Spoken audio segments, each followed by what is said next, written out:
Hi again. In John Karel von Baalen's chapter on Rosicrucianism, he says he prefers this movement to two of its pantheist options, that is, Christian Science and Theosophy. And now he goes into describing why they call themselves by that name, Rosicrucian, the rose cross and its significance. The name of the cult itself is an apt illustration of this uncanny ability to interpret all things and make them fit. It happens that in the 13th century, a man named Christian Rosenkreuz began to bring out into the open teachings which hitherto had been promulgated only in secret. Christian Rosenkreuz, what a name to conjure with! He founded the mysterious order of Rosicrucians with the object of throwing occult light upon the misunderstood Christian religion and to explain the mystery of life and being from the scientific standpoint in harmony with religion. All of which, it will be seen, might have been written by a theosophical Rogers or Sinnett, all except for the symbolical name, Christian Rosenkreuz. The Rosicrucians have taken the offense out of the cross, and they call that esoteric Christianity. The cross should not be interpreted as an emblem of suffering and shame. So reads the amazing account of this mystic Christianity. What then did and does it stand for? Ask Plato, who was an initiate and wrote, "The world soul is crucified." With these words, we are informed, the Greek philosopher gave out occult truth. And what is that truth?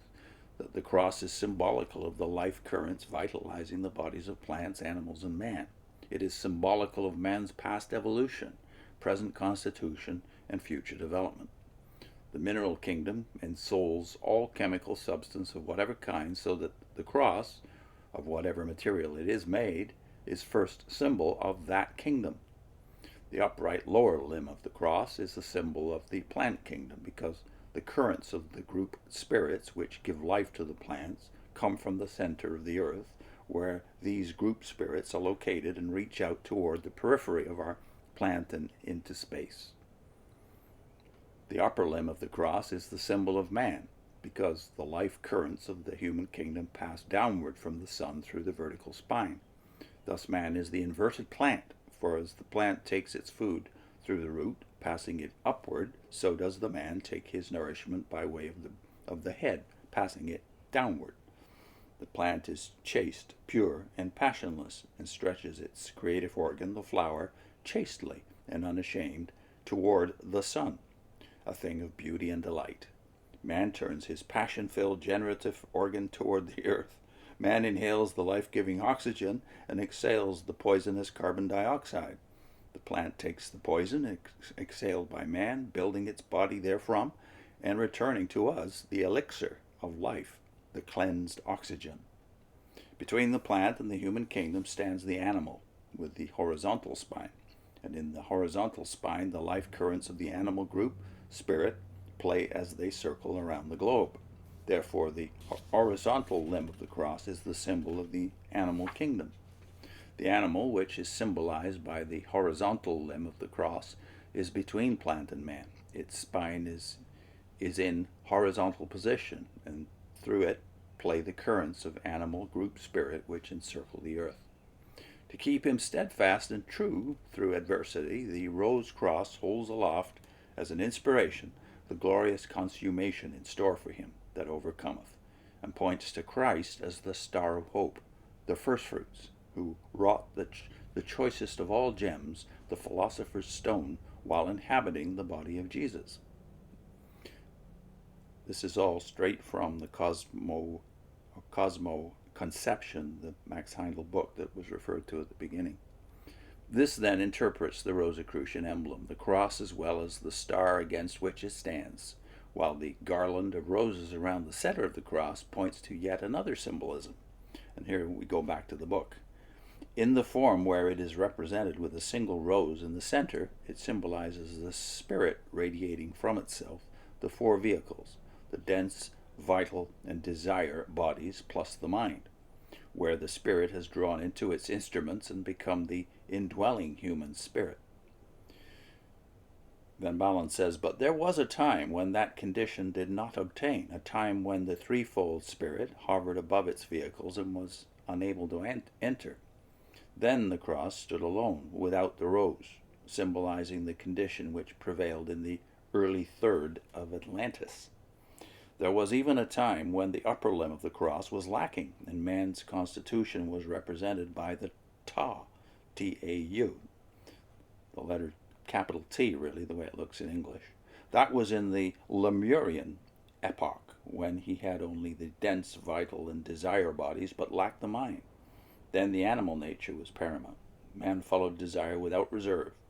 At a still earlier time, in the Hyperborean epoch, he was also minus the desire body and possessed only the dense and vital bodies. Then man in the making was like the plants, chaste and devoid of desire. At that time his constitution could not have been represented by a cross. It was symbolized by a straight shaft, a pillar, the letter I. Thought and voice, we are told further, are both creative, but the selfish, dominating creative faculty, symbolized by the larynx at the crossing of head and body, must give way to a less selfish creative force. It is here that the roses enter, for the rose, like any other flower, is the generative organ of the plant. Its green stem carries the colorless, passionless plant blood. The blood-red rose shows the passion-filled blood of the human race, but in the rose the vital fluid is not sensuous, it is chaste and pure. Thus it is an excellent symbol of the generative organ in the pure and holy state to which man will attain when he has cleansed and purified his blood of desire, when he has become chaste, pure, and Christ-like. Again, end of a straight quote from the same Cosmo-Conception by Max Heindel. Van Baalen says, thus we get the cross, the long limb representing the body, the two horizontals, the two arms, and the short upper limb, the head, with the circle of roses around the center instead of the larynx. And back to quotes. Therefore the Rosicrucians look ardently forward to the day when the roses shall bloom upon the cross of humanity. Therefore the elder brothers greet the aspiring soul with the words of the Rosicrucian greeting, which is, may the roses bloom upon your cross. And therefore the greeting is given in the meetings of the fellowship centers by the leader of the assembled students, or the leader to the assembled students, probationers and disciples who respond to the greeting by saying, and on yours also. And then back to Van Baalen. It is all very profound, quite esoteric, and eminently fitting the name of Christian Rosenkreuz of the 13th century.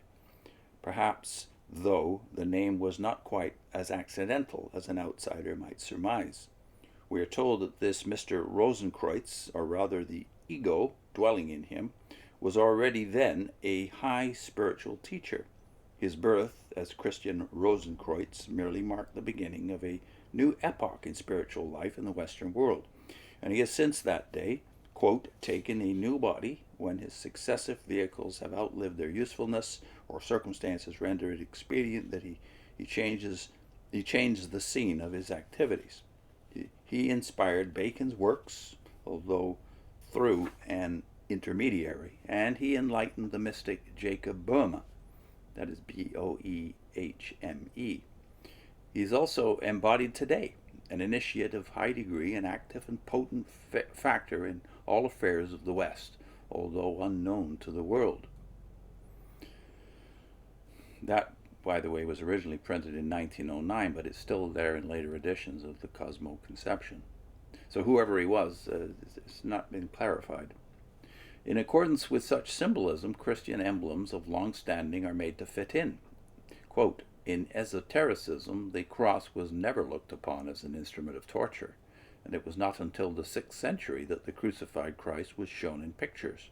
Previous to that time, the symbol of the Christ was a cross and a lamb resting on its foot, to convey the idea that at the time when Christ was born, the sun at the vernal equinox crossed the equator in the sign of Aries the lamb.